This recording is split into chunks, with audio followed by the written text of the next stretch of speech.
Hi friends, welcome to Joyfido International. So today we're coming to you with some exciting messages as always. Why? Because we love to share what we know. And one of our biggest take here is let's start thinking. So are we thinking right? Are we taking on the right messages? Are we expressing ourselves the way we should? Is life happening the way we wish it should happen? These are some of the things that we really need to take time to think about. And if we think right, you know what they say, we act right. If our mind is focused in the right place, then our life will come together. There's one of these public personal development people I listen to, and he says, when a man is right, his world is right. So if we have the right way of thinking, if we're looking at the right things, then everything around us will tend to work out right. So that's why we come here all the time to chat with you. We're hoping that all of us can start thinking right, because if we all think right, we'll have a better world and everyone will be happy, because that's what everyone is looking for: peace of mind, happiness. What else can you ask for? Anyway, welcome on board. My name is Joyfido. So what's today's title? Today's title is about, I call it accept your riches, or accept your wealth. Now, why is this so exciting and why is this so important to bring on board? Now you can see the way I've dressed, which is our newer way of dressing on this channel. We want to showcase who we are. We want to showcase our culture. This is one of those examples of accepting your wealth. Now, when you look at me from head to toe, which you're not seeing my shoes, these are the things that we in Nigeria appreciate. These are the things that we in Africa call culture. And what you're going to find is over time, there's a message I sent on Joyfido International, Joyfido Instagram. I saw this on Facebook, and he said, slavery is not our history, because there was history before slavery. Made me think. And if you see this woman, because they put a woman in front, and behind her you see all these, the stories about slavery, all of them, in chains and all of that. And it was really uplifting. I mean, I looked at her. To me, I felt I look a bit like her, and I was really proud of it. She looked really amazing. And that's what you call a powerful woman. She embraced beauty. She embraced wealth. She embraced everything that made the African culture stand out. And I had that in mind when I set up what I call my African queen. I am a queen. And all of us are queens. All of us African women are queens. All of us black women are queens. We need to embrace who we are. And once you begin to embrace yourself, you find that you personify it. I remember I went to an event once and I dressed up same way I'm dressed. I love to be me, gorgeously, elegantly, African queen-ish. And this was a typical event here. It was actually in Parliament here in the UK, and all the ladies that saw me, they all crowded around me like, oh my gosh, are you a princess? And what does this mean? And what they were very curious. What does this mean? What is this one called? They were just naturally curious, wanting to know what each of the things I was wearing represented. And one of them was like, I've never seen anyone so sure of herself, like you carry yourself so well.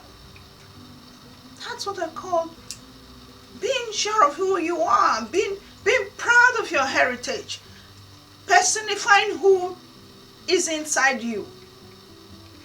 And in one of the videos I was explaining that one of the things I'm learning now, which I listen to this other man called Vishen Lakiani or something like that. I really can't pronounce his name. And he said, you have to find your values. You have to find your values and live them. Because you see, once you start living your values, your happiness starts to come out. Your love starts to come out. Your peace of mind starts to come out. Because it is not about chasing money for the sake of it. Because what's happened over the years, Western world has given us this idea of what life should be. And what is it? The idea is go to school, get a degree, get a job, get married, have 2 kids, have 2 cars parked in front of the house, buy a fancy house, and go on holidays. And that's it. And what you then find is some of the people who are living this so-called dream life are extremely unhappy. Because deep down, all their values have disappeared. What have we ended up doing? We're just paying bills. You come in, you see the letter at the door, you pick it up, you open it, it's bill, blah, blah, blah, and you open it, you go and pay the bill. And so you're just living to pay bills. And then after you leave and pay bills, the next stage is, let me wait for my, what's it called? You wait till you get to the stage where they start paying you whatever. Gratuity or, that's just the way it is. That's just the way it is. So now you live through life without any excitement. What could make this excitement? The excitement is when you look deep into yourself and see what your values are. What are your values? There's so many values out there. So many values. I'm going to do a video on values one of these days when I take time to note down what my own values are. But one of my biggest values is pride of culture, pride of place, pride of who I am. I have refused to let anybody go into my head and change me. And this is why you've heard me over and over talk here about programs. I have come out of that program. And if you watch that movie, I've forgotten what that movie is called. That movie was explaining how you have to take the red pill. When you take the red pill, you come out of the program. You take the blue pill, you remain in the program. It's one of my favorite movies, The Matrix. And when you stay in the program, what happens? That's it. Your life is regimented. You've heard that saying, a square hole in a round hole in a square peg, or in a round hole or something like that. Square peg in a round hole or round hole in a square peg, whichever way. It does not fit. That's what it means. Because when you go to school, when they start telling you, you have to wear your uniform, that's when they start creating these programs. Because you have to stick to the script. I was watching a movie the other day and that was it. Stick to the script. The script is what you've been told. So you cannot think outside that box. You can't think outside the box. So accepting your wealth or accepting your riches is about you looking into yourself and seeing those things that are around you that you can take on and make them happen. Make things happen. Not just following everybody else but not yourself. Now, this is one of my ways of accepting my wealth or accepting my riches. I come from a very culturally rich environment. What I'm wearing on my neck is one of, they call it coral beads. Now, these are stones that come from the deep sea. You will not, typically back home, culturally is one of the richest things you could be wearing because yes, they are expensive. Yes, they're heavy. Yes, it carries a lot of culture behind it. And so we appreciate this more than we appreciate gold. And so for me, I'd rather be seen wearing these than chasing maybe diamond or gold. Fine, they are good. They also come from Africa. But you're going to find that it is not us Africans who are sitting down and refining them.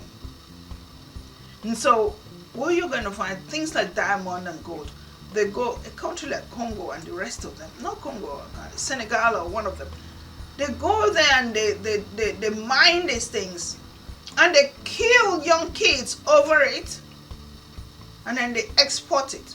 They take it abroad to go and clean it and refine it, and then it becomes millions and millions of dollars. Elizabeth Taylor was seen wearing one that cost how much, and you hear people, oh, my ring is a clear-cut diamond and all of that. And then if you haven't got that type of money, then what happens? You're meant to feel small because you're not wearing diamond. I'd rather go back home and deal with what I know my people have that I can even help to project. And that's why I project what I know means, has a lot of cultural connotation that gives me value, that gives me wealth, that gives me sense of belonging. And so this is the type of wealth I want us to be looking at. Okay, so this is where we are. Right now, I just wish all of us could wake up to the reality that we live in a world of abundance. Abundance means there's so much in our presence that we can turn around.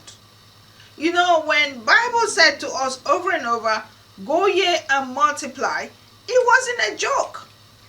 It wasn't a joke. Can we not go and multiply coral beads? Can we not go and multiply tying gele, which right now I know in Nigeria they're doing quite a lot with the gele. Can we not go and multiply our fashion the way it should be? There was a video I saw one time on YouTube, and it was really amazing. It was like a fashion show, and it was all about the typical African outfit like this. This is mostly what we wear to weddings, what we wear to occasions. And in Nigeria, we have it according to the tribe. According to the tribe. So we have abundance. We have abundance. And that's what I'm saying. Accept your abundance in the sense of look around you. Look around you. There's something you can do. There is something you can bring to prominence. There's something you can make stand out. There's something you can make people want. Because of the way you package it, because of the way you present it, because of the way you carry it, because of the people, the models you work with. This is how nature wants us to make the things around us stand out. The mistake we're all making right now is we're all chasing, like I just explained, the American dream or the Western dream, go to school, come back from school. I was explaining to my daughter the other day, you know, when I'm reading this biology of belief and I'm talking about the kind of things we've been programmed to do. Now, one of the good things he goes further to explain to us is, which is true, there is nothing any of us put our mind on that we cannot achieve. There is nothing. All we have to do is keep repeating that thing. Because the way our conscious mind, subconscious mind works, which I think I've done a video on subconscious mind. If I haven't, I will, because I know I've done one on conscious mind. Subconscious mind is like a database. So each time you do whatever and you store it, it is saved there. But what the subconscious mind does is it just downloads everything you're experiencing. It downloads it. Anything you've gone through, it downloads it. And so you can recall whatever you're experiencing at any point in time. That's the power of that subconscious mind. And apparently it runs us 95% of the day. Because it's that strong, it handles every situation. So if you are interested in anything, conscious mind does the thinking, does the action, takes on the road. Example, I want to learn how to drive. You get into the car, you consciously look around you, consciously ignite the, put on the car, consciously press, put your feet on the pedal, accelerator, consciously do all you, and the brakes and all of that. You're thinking about it and you do it. You think about it and you do it. You look behind you, you check the mirrors, all of that you're consciously doing it. The first few times you're doing it, you will struggle. Why? Because the conscious mind doesn't know what it's doing. It wants to know. So it's questioning you. The same thing with when people come here to learn how to braid, which we put programs together for you. When people come to learn how to braid, these are all the DVDs. We always say to you, we have this ready for you to take on. If you were thinking of hair, all you have to do is sit with it, play it over and over, practice it. This is where they say imperfect practice makes perfection, because perfection doesn't just exist. So when you practice this thing over and over and over, each time you're practicing, it's going into the subconscious. It's being downloaded into the subconscious. Subconscious then takes over. Conscious doesn't do the job anymore. Once this conscious has handed over the role to the subconscious, done. What then happens is you won't even be thinking about it anymore when you do it. But do you know where it goes wrong with us? Lack of interest. Lack of interest. This, I have been consciously watching people around me. I get it. Because for me, I practice anything I put my mind on, I get it. Years ago, I didn't know how to tie gele like this. I went to Nigeria and I was very curious. I met this young girl and I said, "Can you teach me how to tie gele?" It was the three of us, me and my two sisters. And we all sat down there and we watched her. And I started practicing. Now, every party that I go to, "Oh, please, can you tie my hair tie?" Do you think I was born with it? It was out of interest. I went to learn how to make creams. I paid money for the service, yes. I paid money to learn that too. I am willing to invest money to learn. That's me. But when you tell people you want to learn something, put something down, suddenly I want it free. Can it not be done free? When is your free workshop? But you want to learn something and you want it free. Nature does not encourage that too. Nature believes if you give, you receive. If I've given you skill, it is only fair for you to give me something back. If I'm giving you a hair service, it's only fair that you pay for my service, for my time. Because I'm giving you something, you give me something back. The way we think as Africans, we think we will go to church and put our money down for Mr. Pastor. And then miraculously, God will just drop down blessings. Miraculously, we wouldn't even have to think about it. Why? Because we have put money in church, so God will just drop down blessings. That's not how it works. We need to change that mindset, and that's what's wrong with us. That's what's wrong with Africa. We need to wake up and see the abundance God has given us. So much abundance. This outfit I'm wearing, somebody made it for me. For you to sit down and make it, I pay you money. That's a service. You give me something, I give you something. For the fabric, I paid for it. For me to have the fabric, I put money down, you give me fabric.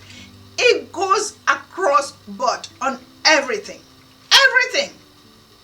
So for us to keep sitting down and thinking until we've gone to England, until we've gone to America, until we've gone to China, to Dubai, to Canada, we haven't started life. We're making a huge mistake. We're making a huge mistake. And wherever we are, there's wealth around us. All you have to do is wake up and seek. Again, Bible said so. Seek and you shall find. Ask and it is given unto you. Knock and it will be opened for you. Why are we not knocking? Why are we not seeking? Why are we so laid back, sitting back and waiting for something, miracle to drop in our, manna to drop from heaven? We're making God look stupid. Because we expect him to come and drop whatever we're looking for right in our hands before we say, God has been so kind to me. God is kind to you when you allow your thoughts to flow. And the minute it flows, you act on it. Because for a thought to come into your mind, you can strategize that thought into action. You can strategize it. I just thought, okay, you know what? Yeah, I like to do something a bit interesting. I like to start wearing my African outfits in my videos. And I put it into action. That's a thought. Put into action. It's become life. So that thought applies to everything we have. Everything we have. And the worst part especially for us Africans is, There is so much wealth with us, but we're not accepting it. And that's what the Bible says again. Bible says, my people suffer for lack of knowledge. Because you have rejected knowledge. You have rejected knowledge. Why? Because everything that's so culturally ours, our cultural dance, our cultural music, our cultural food, our cultural way of doing things we grew up with, we abandon it and we chase everybody else's. You see, I've seen lots of people from my area and they will never be seen wearing African outfits because somehow the programs in their head tells them that this is not good enough. That, you know, like my son will say, it's not dripping, it's not pink, it's not a designer. Because somehow, somewhere, Mr. Designer, Louis Vuitton, Gucci, you name them. All those people have put something, programming emotionally into our children's head and our people's head. Gucci Grace of Zimbabwe, they put that thing in their head to think that until I'm wearing that Dolce & Gabbana shoe that costs 500 pounds, 1,000 pounds, I am not good enough. That's a program. That is a program. Because that shoe and that 500 pounds and that 1,000 pounds has absolutely nothing to do with your state of mind.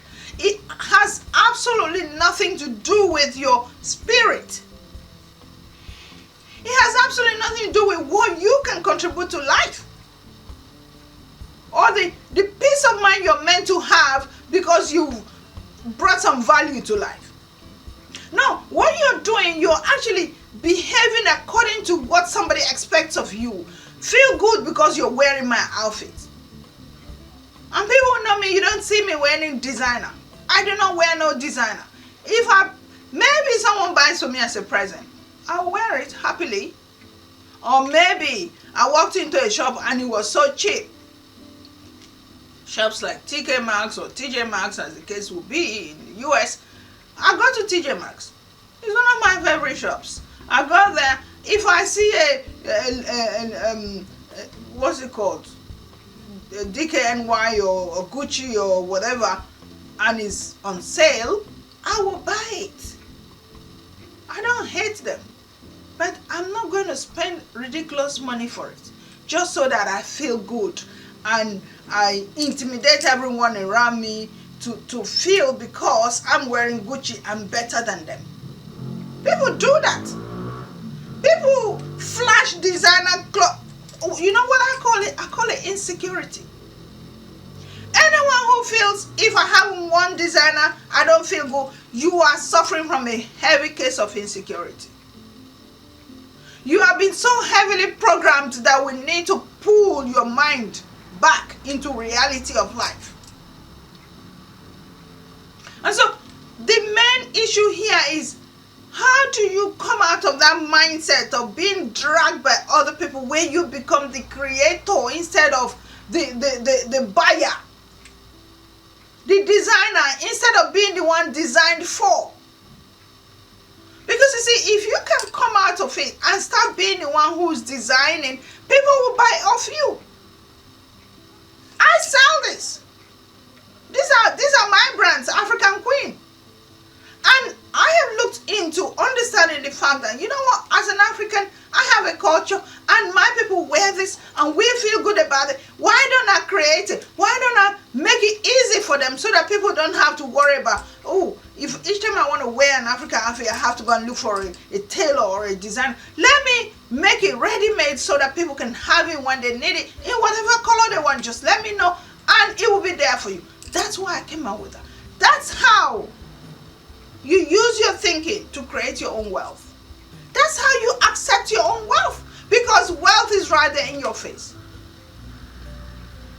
It's like the foods in Africa, there's so much food, but we haven't started thinking in that light of how can I turn my own food, my own natural food into something. Look at potatoes. Potatoes that is being brandished around in the West as this most staple food. It is potatoes. Potatoes. Yet, McDonald's relies on it. Do you know how many staff McDonald's have across the world? What is the main product? Potatoes and beef. Yet, in Africa, in Nigeria, we have yam, we have cocoa yam, we have tree-leaf yam, we have plantain, you just name it. And the list is endless. But what have we done? We've abandoned it. What did the Bible say? You reject knowledge.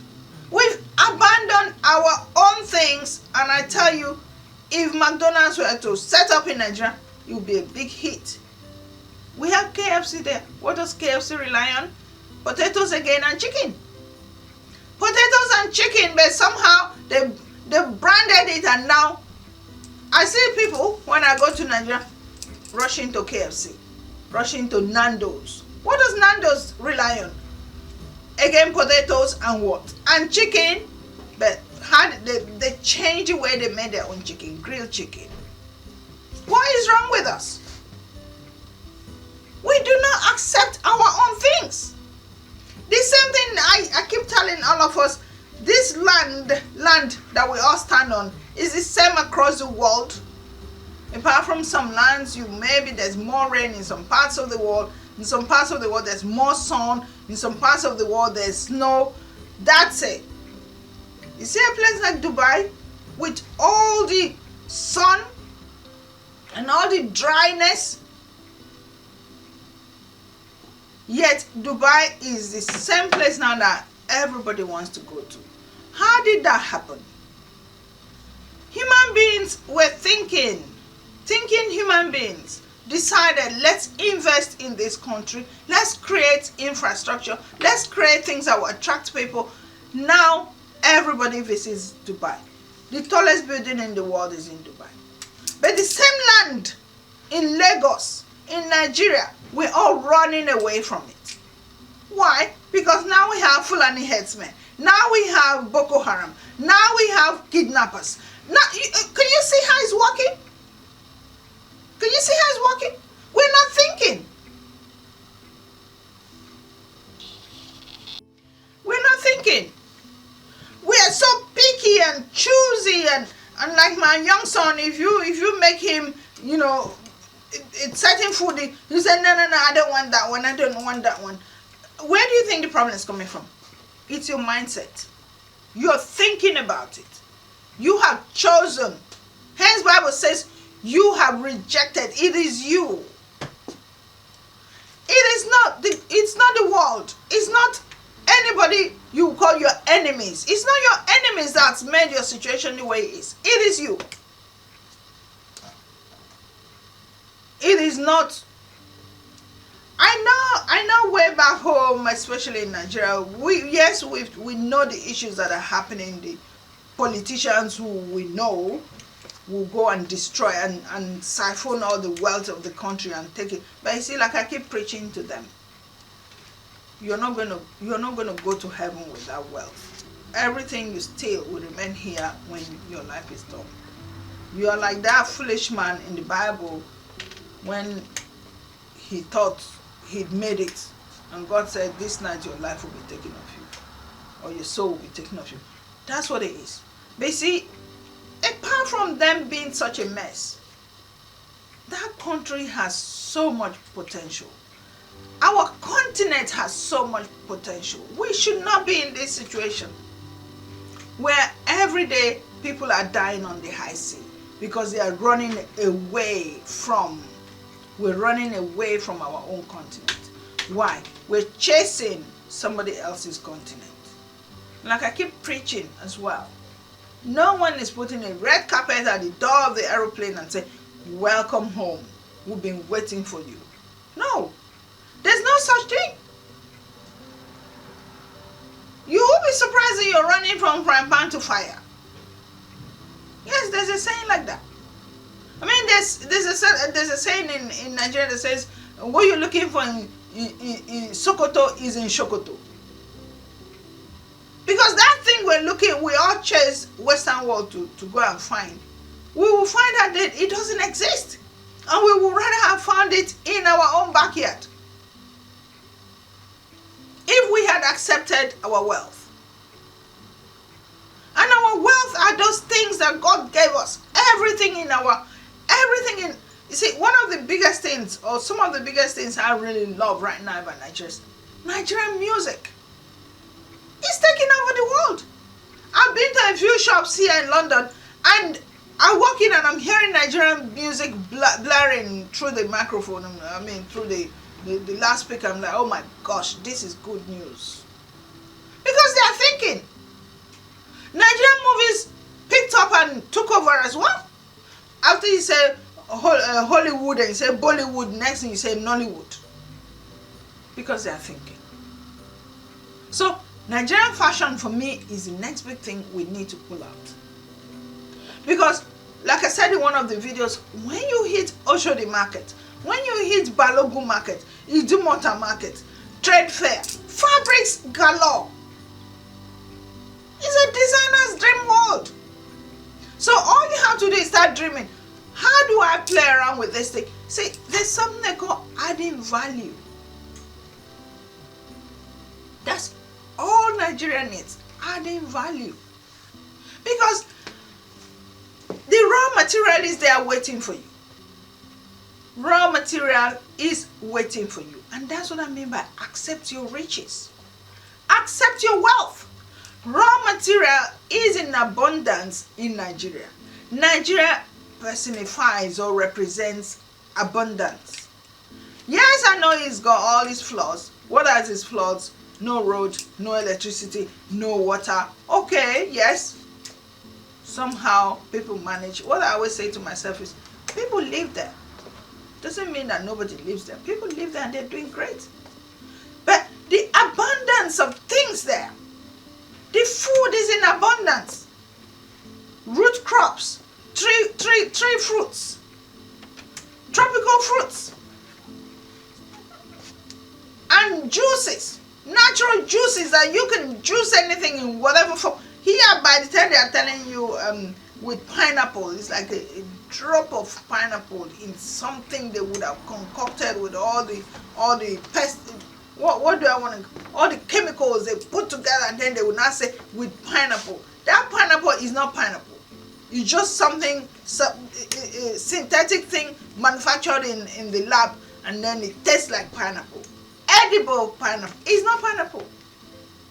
So do you see the wealth that we have that we are rejecting? So my message is to us, especially us Africans. If you're in a position to be in Africa and start thinking, please start thinking. Please start thinking. I mean, for me, I have my plans, which is it will come to pass by God's grace. But see, at the moment, I'm not able to. There are people who live in that country and they have acres and acres of land and they don't know what to do with it.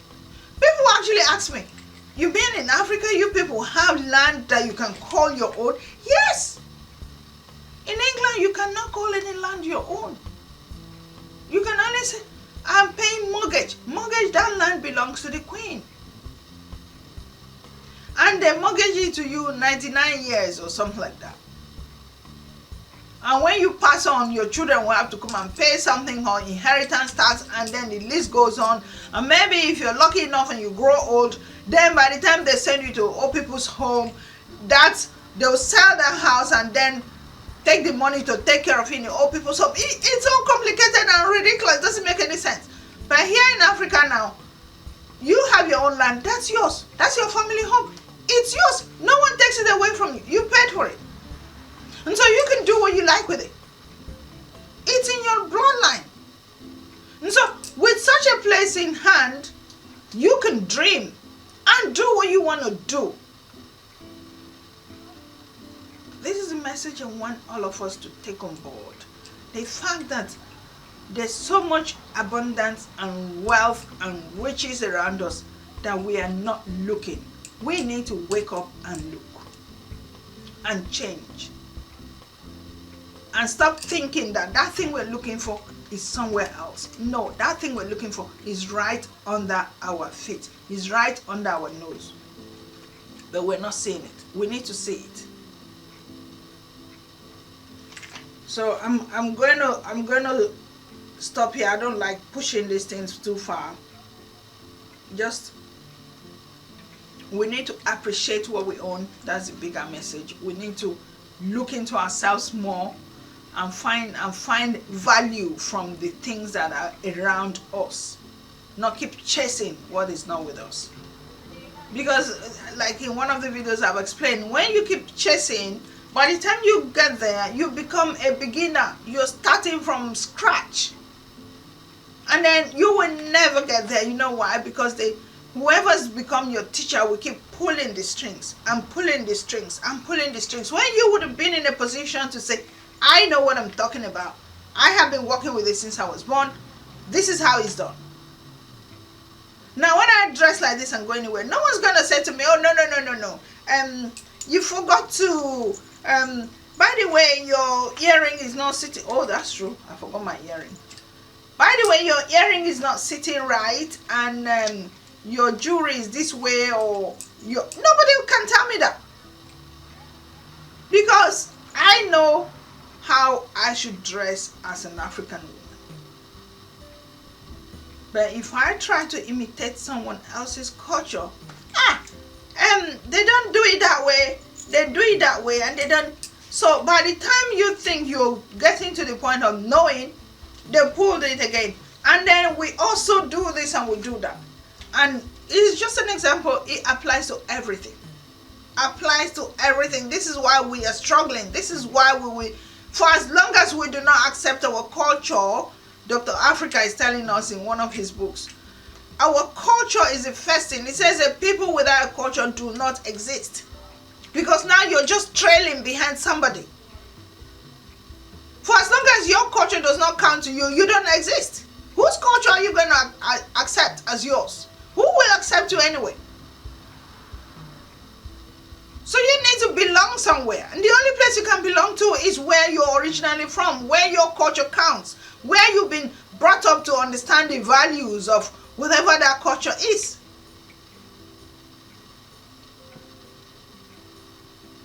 And people without a culture don't exist. So your culture in every form, food, music, movies, health. You know, our parents knew what health was. Now everybody's chasing to go and find medicine from another place. Does it connect with your mindset? Does it connect with your spirit? Does it connect with who you are? Because somehow you've allowed that program to invade your thinking, to think that that person is wiser than you or smarter than you and knows it all than you. But we never remember that God created all of us. So why are we not thinking, how did that person get better than me in their way of thinking? What puts that person in a better position than me? These are some of the things we need to be thinking about. And assert ourselves again. We need to assert who we are again. Before slavery, Africa existed. That's what we should all remember. Before slavery, Africa existed. What was it that Africans represented before slavery? So as usual, if you need help to know who you are, if you need support, if you need guidance, we have a program here where we're trying to bring people to what we call self-realization. So that you begin to look into yourself, you find that inner peace that you're searching, that inner happiness, that inner wealth. Because it's not just about filling up a bank account or paying bills or going to a job that you hate. It's about knowing why you're here, your mission, your vision, your hope for the world, your wishes, your dreams. Okay, so I'm going to leave it here. Thank you so much for watching, and we look forward to seeing you in the next video. As usual, give us a thumbs up if you like this. We really do love your comments as always. We like to hear your point of view on some of the things we talk about here. And then remember to subscribe, because there's always new things coming up your way. Press that notification bell so that once we do anything, you will get to know that something's come up. And God bless you as always.